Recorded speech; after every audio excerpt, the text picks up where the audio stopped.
Welcome to Nikki's channel. ఈ రోజు video వచ్చేసి బెండకాయ ఫ్రై ఏ విధంగా చేసుకుంటే బాగుంటుంది అనేది మీకు చూపిస్తాను. చూడండి, ఫస్ట్ మనం బెండకాయలు మొత్తం శుభ్రంగా వాష్ చేసుకుని క్లాత్ పెట్టి తుడుచుకొని అప్పుడు కట్ చేసుకోవాలి.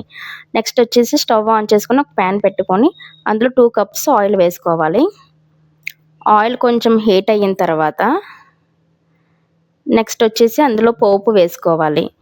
పల్లీలు, ఎండుమిర్చి, శనగపప్పు, జీలకర్ర, మినప్పప్పు, కరివేపాకు అన్నీ వేసుకొని ఫ్రై చేయాలి. వెల్లుల్లిపై అన్నీ వేసుకొని ఫ్రై చేయాలి.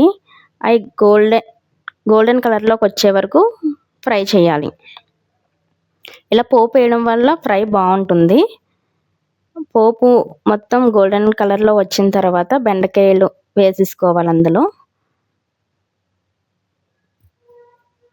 బెండకాయలు వేసిన తర్వాత కొంచెం పసుపు వేసుకొని మొత్తం కలుపుకొని మూత పెట్టకుండా ఉంచాలి. మీడియం ఫ్లేమ్లోనే ఉంచాలి ఎప్పుడైనా సరే బెండకాయ ఫ్రై, అప్పుడు జిగురు లేకుండా బాగుంటుంది. నార్మల్గా చేసుకున్న దానికన్నా ఇలా పోపు వేసుకొని చేసుకుంటే తినేటప్పుడు బాగుంటుంది, క్రిస్పీగా.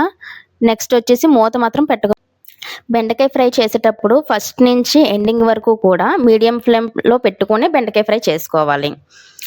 నెక్స్ట్ వచ్చేసి సిమ్లో పెట్టకూడదు.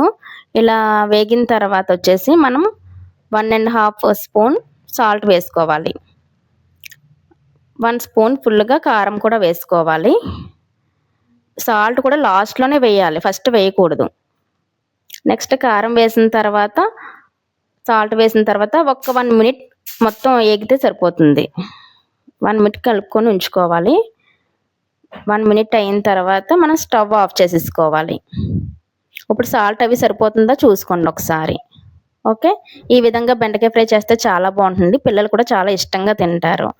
మా ఛానల్ని లైక్ చేసి, షేర్ చేసి, సబ్స్క్రైబ్ చేయండి. Thank you.